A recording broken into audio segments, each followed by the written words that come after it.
And we are live. Okay, welcome to my channel. My name is Stacy Alden. Today we are going to our weekly series of getting the best practice information and advice from the experts in the fitness industry. So this is every Wednesday around 2 o'clock Pacific time. I meet with experts in the industry that I know and believe and trust have the best information, are doing all the right things. And today I am so fortunate to be with Paden Hughes. And she has an amazing podcast that I originally heard you on a separate podcast because you hadn't started your podcast just yet. When I had met her, I was meeting her by hearing her through another podcast. And I was like, oh my goodness, this woman is incredible. She says all of the truth bombs that I need to hear during this COVID-19 time. Was when I started to hear from her, started following her, and then now listen to her amazing pep talk podcast. So check that out at the end of this video. But Paden and I are here today to talk about burnout and just how much it can negatively affect the fitness industry specifically. But even if you're not in the fitness industry right now, you're going to take home some good lessons, I believe, on just identifying burnout and finding ways to, and personal stories I'm appreciating that Paden's going to share with us today to help you relieve yourself of burnout and identify it and just face it. So first, I want to do a quick intro of her. She's a co-CEO of a gym in California called Gym Nazo. And her husband work hard to not only support an amazing team of trainers who work at that facility, but also they've pivoted to virtual training. They've sent equipment to their participants' houses to take care of them during this time. And they have this new education program that they're building to help gyms and businesses in the fitness industry thrive and learn. So she has, at an early age, Paden found a passion for identifying talent and developing those around her, which is, I believe, is what really helped her create the Pep Talk podcast, because that is what she is so natural at providing the world, along with what her gym does too as well. And her team helps lead people to a better life as well. Her mission is to empower and educate trainers to freedom and prosperity that they deeply desire. And she is a writer, podcaster, and presenter as well for the consulting industry, the fitness industry, and more. So I'm so grateful for her to be here today. And the first question I have for Paden on the topic of burnout is, what is your definition of burnout? And what are some major signs that someone can see to help them identify what burnout looks like? Yeah, so burnout in my experience and from really trying to use Google to figure out what was going on for me years ago was, you literally type in, what is burnout? Because it gets abused. A lot of times it's, I'm just tired. But real burnout, I believe, is really small shifts in your energy over a long period of time. They say that it can take you 6 months to get into like burnout as it's scientifically described, and about 2 years to really get back out of it, which is almost depressing to read. But I think for anybody that's been through it, it's like, oh my gosh, that kind of resonates with me. It wasn't just 1 minute it was great and the next minute it's burnout. It's a lot of little small progressions, a lot of self-betrayal, I think, is part of what goes on. I think it's a lot of negativity. It's a lot of skepticism. It's a lot of low energy output, a lot of hours typically. There's always sort of like the quality of your emotional state, but also the quantity of how many times you feel just depleted. So to me, the way I describe burnout when I give talks to employees, a lot of times I'll be brought into like companies and go like, hey, can you help us with our burnout problem? And it's almost always because of some kind of a toxic culture or lack of appreciation in the organization. Just nobody's saying thank you. Nobody's feeling good about their job, and everybody leaves so much work undone every given day, and it just wears them down. So to me, it's just being really, really weary, really negative and just feeling like, why am I doing this? And just deeply questioning where you are in your life and being very tempted to bail on whatever that role is or whatever that relationship is. Because I think sometimes we can get, I don't know if anybody in science would be like, yes, you can get relationship burnout, but I sort of get like, you can be in a situation and go like, I just don't know how much more of this I can take. When you're asking those kind of questions, it might be worth looking into, am I burned out? Mm-hmm. So I love that you said also that it takes so much longer to come out of it. And I think you're right. It does. People don't realize it happens over time, and then it stays with you over time, but it can just, it's up to you to find ways to identify and climb out of it. I love that. And then so my next question is, you have this awesome analogy on on a garden and a fence when it comes to setting boundaries. And if you can explain that, and you're welcome to kind of bring in your own personal story, that'd be awesome. Yeah, so let me tell the analogy, then I'll tell my story and tell you maybe where I went wrong, because I think that's the power of an analogy. It's good if you can use it. So I heard this and I can't unhear it. I thought it was so wise, particularly as a female. We're known for overcommitting. We're known for being, or identifying ourselves with being kind of sacrificial and support roles for a lot of different people in our lives. And so for me, when I think about this garden, I want to think about everything, anyone that's listening to this right now, like, you have specific gifts that you've been given. You might even not even know, but just from a child, like, you've been affirmed for specific things in your life. You have specific skills. You've worked maybe to hone those into really marketable, teachable skill sets. Some of it you might come really naturally to and almost turn a blind eye towards. But you have these gifts, and if you think of them like plants, you want to go and cultivate them, right? Like, you're given these talents that can be groomed and used and can flourish into a harvest. That's the goal in humanity, right? Like, identify what I'm good at and go and make what I'm good at so good that I can help uplift and improve the lives of those around me. Like, I think that's what brings most of us excitement and energy. So you think of yourself like you've gone into the backyard and you've gone and put the plot together. And there's the carrots and there's the celery and there's the green beans and there's the cabbage. And like, you're really excited. You set up a drip irrigation. You're feeling really good about it. And there you have it. And you go inside and a couple days go by and you come back out and it's been trampled like apart. Let's just say somebody came and just took out the carrots.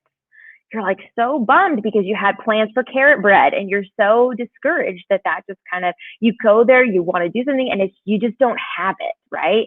Like, you just don't have the things that you need to do what you really know could make a difference. You're just done.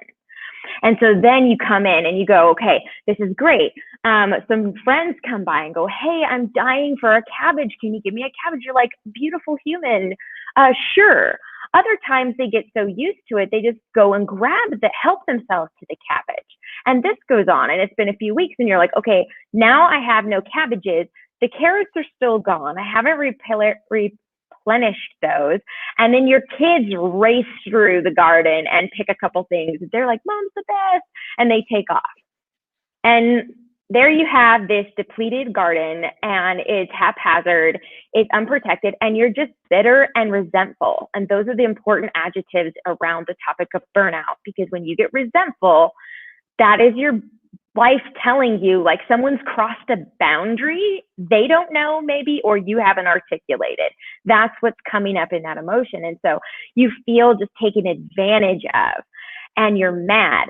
Is it the good-hearted humans that just harvested the garden for themselves that we can blame? Or is it the fact that you just forgot the one important thing you need to do before you walk away, which is to put a fence up?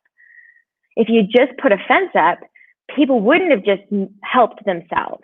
You could have actually protected your gifts until they were ready to give with a full heart and been really excited about it. And so often in burnout, and here's the connection point, we don't see our skills as worthy of being protected. And so then therefore we never put a fence, we never put a boundary in place, we never guard when it's okay for you to call me with your problem, when it's okay for me to have the expectation to show up and fix all these things that are broken in the business. Like, when is that okay? When is it okay for me to say, I can't take any more sessions this week?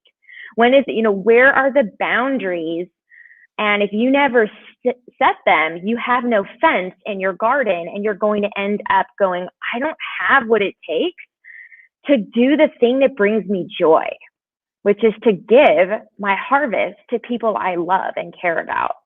And so I think that's why I love that analogy. Is it's so applicable, because it's not their fault. You just didn't have a fence, right? Like, we're so quick to blame when we're resentful and bitter and not being appreciated. Like, maybe they do appreciate you. They just didn't know you needed to hear it. And they didn't know that that was not the way to appreciate you, or they didn't know that that was crossing some kind of boundary for you. So I like that analogy because of that. I love that analogy so much.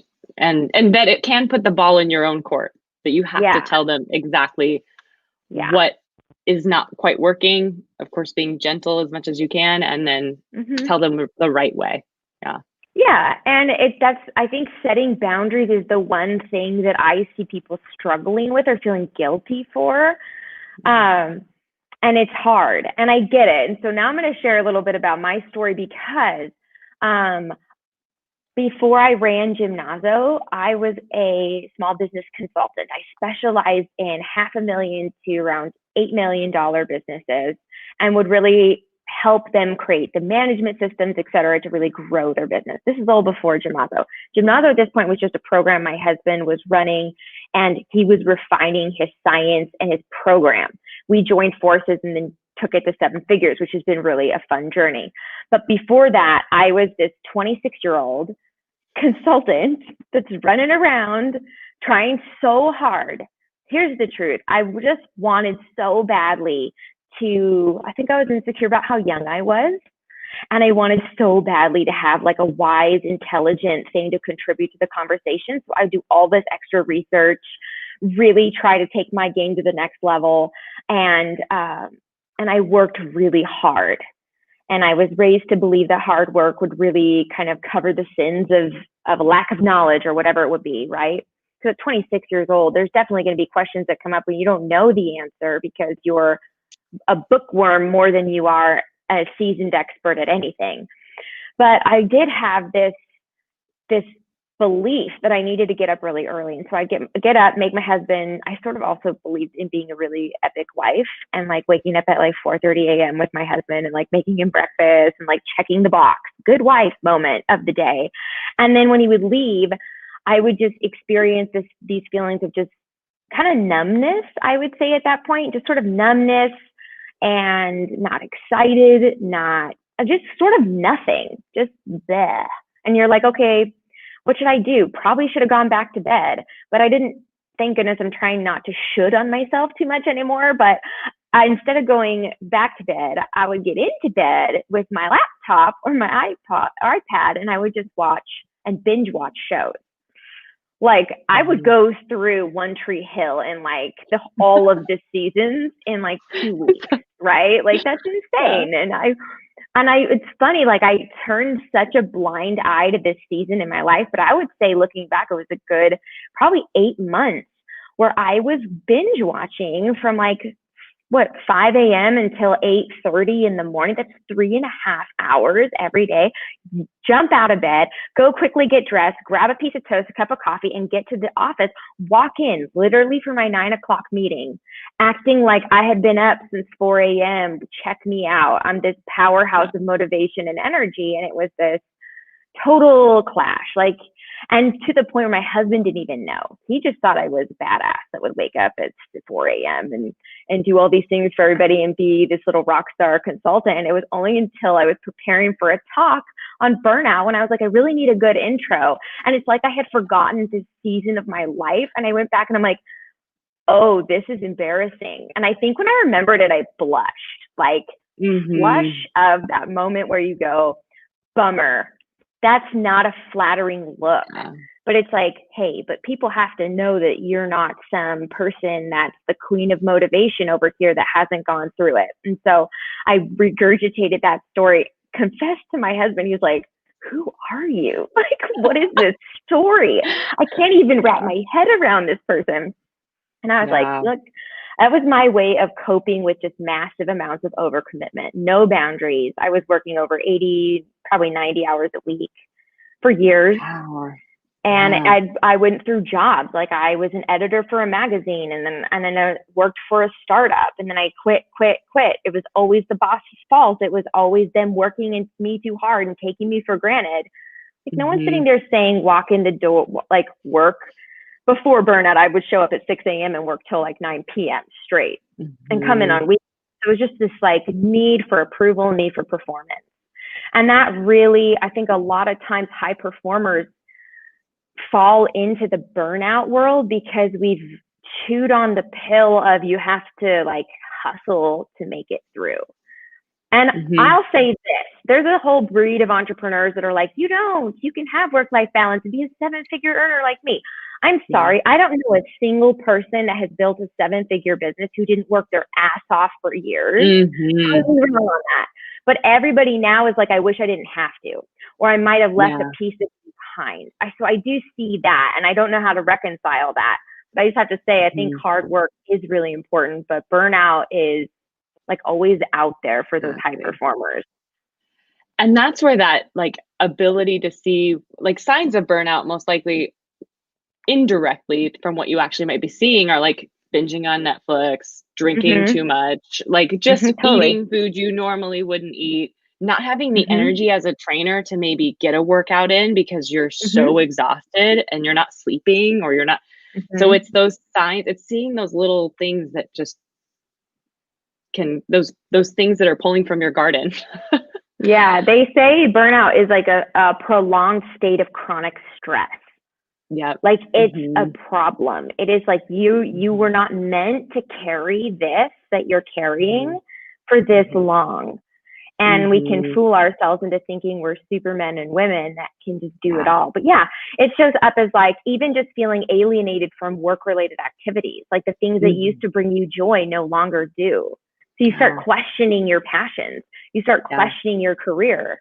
You start questioning the company. You start questioning whether you even like your coworkers, like weird stuff. And you're like, but I do. I used to hang out with them all the time. And you just get into this funk. But sometimes when we use the word burnout, it forces us into a state of recognition, and we can address the funk versus just pretend it's normal. Exactly. And hopefully it's more like, because you said like there really isn't a work-life balance, but it's finding that pendulum that goes back and forth versus this like never-ending climb where when you're on vacation, you're not really on vacation, or there's got to be a time for rejuvenation a little bit. There's a really good documentary on Netflix that's called Joy or Happy. It's Joy or Happy. I should figure that out. But either way, Joy or Happy. Big smiley face documentary. And they talk about this like this is not pandemic. I got to be careful with this. An epidemic of people in Japan dropping dead on subways at all ages because of the health effects of total burnout in their lives and just total stress. But it's funny because you look at certain cultures, the Western culture for us, we over celebrate and emphasize the hustle culture, which is hard because you just heard me say, I think it's part of why we were successful, which is true, but it's also been a really huge thing. So that pendulum model is really important. We don't want to let it get to the point where we just think it's okay because we're Americans and we don't take vacations. Half of my family lives in Europe, and they came to Europe kind of with that American mindset. Like, why are you all shutting down the entire month of August? Why does everybody have like 5 weeks of vacation a year? It feels like, and we get like, most Americans don't even take 2 weeks, even if they have it. And it's like, what is happening here? And we just have we're ingrained and we're bred to believe that we have it in our DNA to work this hard. And then we live these lives where we don't feel enthused. We don't feel like we're living into our passions. And it's unfortunate, to say the least. So hopefully you guys are getting ideas of how to identify the importance of eliminating it. And then the next question or thought I have for Peyton, or the last one I have is, as a leader of a team of trainers in the fitness industry, and just as a leader in general, what are some ways that you try to make sure your team knows that you're there for them to protect them from burnout, and ways that you help prevent burnout as a leader? So I'm an old millennial. I'm like on the older end of the Me too. millennial generation. So it's funny because sometimes I judge my own generation, but I have the same earmarks of behavior. One of the cornerstones for millennials is this: I will sacrifice compensation for freedom. That's a huge pillar and a value to our generation. And a lot of it, I believe, is we watched our parents' generation really work too hard, and now we're hearing their regrets after 2 glasses of wine at family reunions, and it's sticking with us, and we're like, uh-oh, everyone's saying this. Note to self, maybe it's not worth it. And so we've sort of bought in this culture of like, I don't want to only be a professional. I want to have other facets of my life. And in fitness, that's true. A lot of the team members that I have, were kinesiology students that were considering clinical or sales, right? Because there's no actual kinesiology career that you can take unless you just pivot and go like, I'm really good at people. Let me pick up the phone and sell some people, right? Yeah. So when we charted our career path, it was really important that we would be able to invest in them, that we would be able to prioritize the fact that they have other lives outside of here, and that we are excited about that. Mm-hmm. And so for me, from a practical standpoint, I treat them like contractors when it comes to their schedule. Mm-hmm. And we actually had to do this originally, but it turned out to be a really good strategy because they actually were contractors before we realized that was a really big risk in our business to continue to like have contractors when they should really be employees. And we realized, oh my gosh, we got to get our stuff together. And so we legitimized it. But the problem was they were used to making their schedule. Mm-hmm. But it was powerful. So we were like, we don't need to die on that hill. I do not need to wait and be like, you're here tomorrow at 5 because I said so. And so now it's this respect, which is, hey, this is what we're doing. Let's get you through the door. I also do not expect a full timer to work more than 32 hours a week. That's so good. My line in the sand. And it's funny because then we also realized like energy and excitement in a workout session would dramatically drop after 6 work sessions a day. Yes. Now, for some people, 6 sessions a day, that's so much work. My coaches don't do the workout with the people just to say that. Like a Soul Cycle person, I think they like max out at 3 a day. I know. Right? Hopefully. I've heard some scary schedules for cycling instructors too. But no, and I totally agree. Oh my gosh, yes. Yeah, you got to find where that is. But that 6 hours is only for my like 90th percentile extrovert coaches. I have coaches that are introverts that put it on, and they can do 4. Like that's, and then I just have to respect it. They're just a different kind of coach. They bring a different energy. All the energies are valuable. All the energies create belonging in other people. And I want them all on my team. I just have to sit there and figure out where they play the best. And what age groups and what time of day, like all of that matters. I have coaches that are morning people. They crush and they want to be done at 1. They can totally do that. They can crush it from 6 a.m. till 1 p.m. and bounce and have a great life and paddleboard and post it on Instagram. And I'm not upset because I'm sitting there working till 6 p.m. I'm the owner. It's my deal. I've chosen that. I'm not a victim here. I like to work. I'm building something that I'm going to cash out on in years that they don't have a piece of. I just don't want to burn them out. I still want to be the best job they ever had. Exactly. So that's my mindset on it. And that's what you said before we even went live, was that and I know I've heard it in the industry, especially in the fitness industry, is there's not always that support of other leaders that are like, oh, you're letting your trainers be done at 1. Oh, you're like, why don't they split their shift, or why don't they? And it's because they hate doing that, because we've all learned you can't open and close in the same day sustainably. So then we had this thing where we're like, well, this is hard. We can't have all these hobby coaches. We want career coaches. Well, great. Yes. But a career coach wants to go home and doesn't want to come in at 5:45 and be here till 8:30 at night. Oh, but you Yes. got a 4-hour window of time. What are you going to do meaningfully in your Mhm. life from 10 a.m. till 2 p.m.? Mhm. I'm sorry, that's not a great time in which to do something for yourself because You you get to go still to the feel like, grocery store. yeah, it doesn't end up Woo. being a meaningful time. So we kind of learned No. like we've got to have like a kind of our core team has to have a morning to afternoon shift, or they Love come in it. afternoon to close. And you've got to vary it up a little bit so they enjoy their Tuesday mornings off and their Thursday date nights. Like they have Yes. their balance that they're looking for. And Other helping them people find that really balance. want, yeah, and other people really Mhm. want 3-day weekends. Well, not Yeah. everyone gets 3-day weekends, but if Mhm. that's what's going to light your heart on fire, I will find a Mhm. way Monday through Thursday or Tuesday through Friday to fill your Mhm. schedule. As long as your energy Mhm. doesn't dip, totally fine by me. Go and take Yeah. really cool trips every weekend. Yeah. Because finding that give and take, it's always possible to reassess. Like you said, okay, we're going to give you this. Let's see how it goes.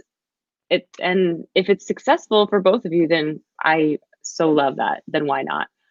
Love it. I love it so much. It's been good, and I think the respect is appreciated. I'm also a big believer. If you want to talk about helping with burnout, you have to appreciate your people. You Yeah. really need to find out what their favorite dessert is for their birthday, right? Like you need to find Mm, out when they have an anniversary of working with you, where are you buying them a gift card that's yeah. personalized? It's like Yes. how are you? Do they prefer email? Do they prefer text? Do they prefer in person? They prefer handwritten notes? Like how are you recognizing them, and be specific so it matters. Hmm. And do it a I lot love more it. than you think that you need it. And I I think love that it. that's hard in leadership. It's very lonely, and a lot of times you struggle to feel appreciated yourself. But Hmm. that's a different thing. You still need to go appreciate them. And I think that Hmm. really, really, I know it fosters loyalty. Our average coach works for us for 5 years. The industry's like 6 months. No, That's totally. great. I love that. So good to hear. So there's your proof, guys. Yeah, So it works. yeah, We're not just it joking. totally works. I love it. I love it. And you've kept so many of your team too during this crazy time. That's Yeah, a I huge haven't laid congrats to anyone. you.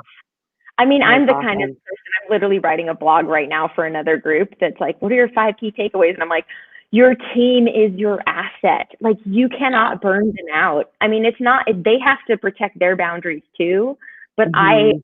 say, here's some earmarks I need to be aware of with you. And so I'm Hmm. looking for it so we can catch it I before it love becomes it. this negative experience. I love it. Well, I have so many ideas now too to bring you back on. We'll have to do this again to Yes, talk I would about love more that. leadership.